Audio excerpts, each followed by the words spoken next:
Bonjour et bienvenue dans cette présentation de la troisième étude de Charles d'Ancla. Alors, cette étude-là, elle est très jolie, elle est très chantante. Alors, pour les difficultés traitées, c'est plus des choses plaisantes. D'une part, il y a le flot de l'archet, puisqu'il y a ces liaisons qui vont concourir à l'aspect chantant de cette étude. Donc, ne pas prendre un tempo trop rapide pour chanter un petit peu plus. De quoi s'occupe-t-il donc Charles d'Ancla dans cette étude? Alors, de la justesse du troisième doigt, le sol. Le troisième doigt sur la corde Ré. Qui, rappelez-vous, peut se comparer avec la corde Sol grave. Donc on a un point de repère très clair pour la justesse. Moi j'aime bien qu'on joue ces deux notes en double corde, bien les deux cordes à la fois.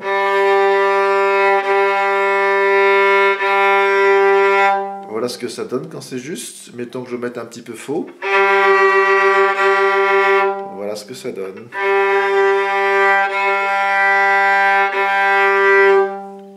Voilà, c'est pour ça que je dis quand la note est fausse, je dis qu'elle klaxonne parce que ça fait un peu klaxon. Tandis quand elle est juste, elle ne klaxonne pas. Alors, l'étude comme ça, l'étude commence comme ça. Mi, sol, sol. Donc vous devez tout de suite avoir ce point de repère du sol. Sol, sol. Voilà, ça c'est la première chose. La deuxième chose qui occupe Charles d'Ancla, ce sont les serrages de doigts une fois de plus. À la fin de la première ligne si vous êtes avec l'édition Combre, à la mesure 5 précisément, vous avez Do, Mi, Do. Donc le Do est sur la corde La et le Mi est sur la corde Ré. Alors, on se rappelle que le Do est serré contre le premier doigt. Donc, si les Do sont serrés, Mi, qui est à la même hauteur que le Si, Mi, Do, cela va produire deux doigts également serrés. Évidemment, serré, ça dépend des doigts. Alors, si vous avez des gros doigts, évidemment, les doigts se touchent complètement. Si vous avez des doigts très très très fins, les doigts vont se séparer un tout petit peu, mais ils sont quand même serrés dans la théorie. Alors, voilà. La troisième chose qui occupe Charles d'Ancla, c'est le mouvement de ce deuxième doigt qui va changer de place une fois écarté du premier, mais pour une autre note va venir se coller contre le premier. Ça change tout le temps. Je prends comme exemple la mesure 7. Vous avez Do, Mi et le Fa et dièse.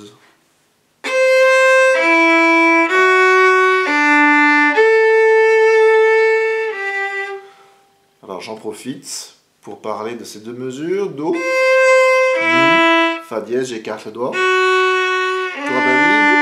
Quatrième doigt, posez-le tout seul. Et après, le troisième doigt, il aura une envie furieuse de venir se coller contre ce quatrième doigt. Et il va falloir qu'il s'écarte un petit peu pour creuser un ton. Il va falloir le forcer un petit peu, il n'a pas envie. Pour retrouver le sol du début, bien joli.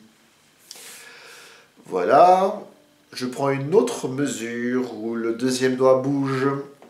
C'est après la double barre, après la barre de reprise, mesure 17, nous avons Sol, Si, Ré, Fa.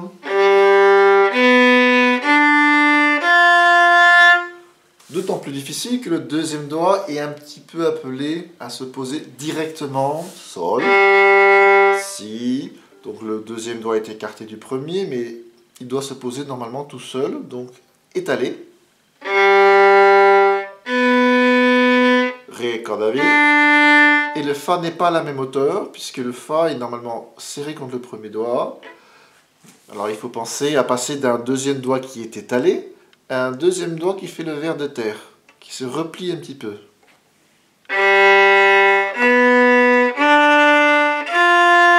Et après vous avez le Mi, Mi, Fa, et Fa, Mi étant serré. Voilà, donc deuxième doigt qui bouge. Une fois écarté, on change de corde et il se serre contre le premier doigt.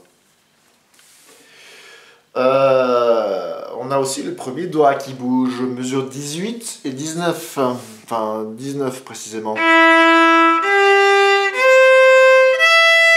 Le Fa n'est pas dièse, attention, on a envie de le mettre dièse toujours, mais non, il faut placer le premier doigt en recul. Ré, troisième doigt, et comme on a reculé le premier doigt en arrière, attention, le troisième doigt risque d'être trop bas. Donc il faut bien écarter ce troisième doigt. Écoutez-le bien ce Ré. Jouez bien Fa et Ré. Donc Fa, premier doigt en recul. Et après Si, donc le premier doigt bascule sur la corde là et il va se réécarter du sillet. Fa contre le sillet, on change de corde et Si, il faut le réécarter. Et entre, il y a le troisième doigt.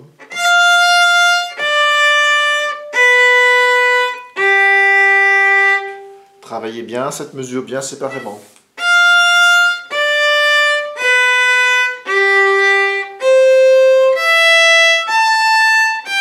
Ça revient une fois de plus.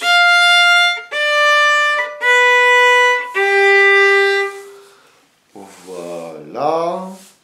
Eh bien, j'ai un petit peu parlé de ce qui est traité dans cette étude numéro 3. Il ne me reste plus qu'à vous la jouer.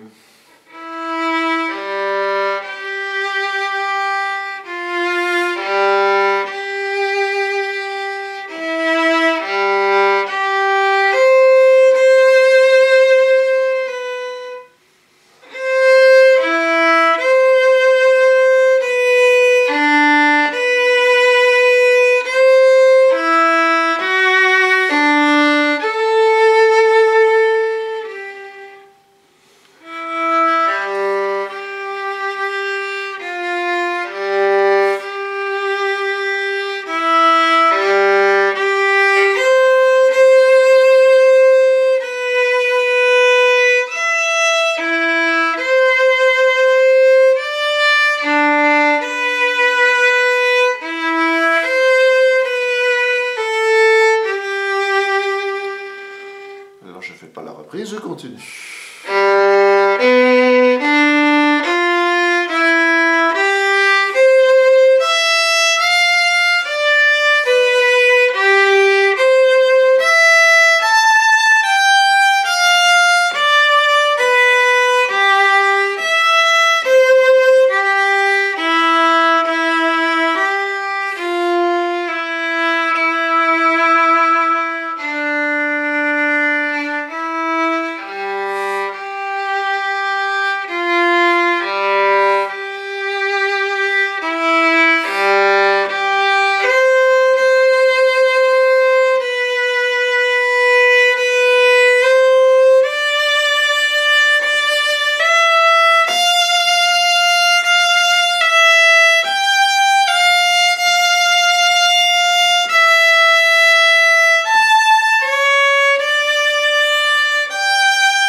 Et au revoir et à la prochaine fois.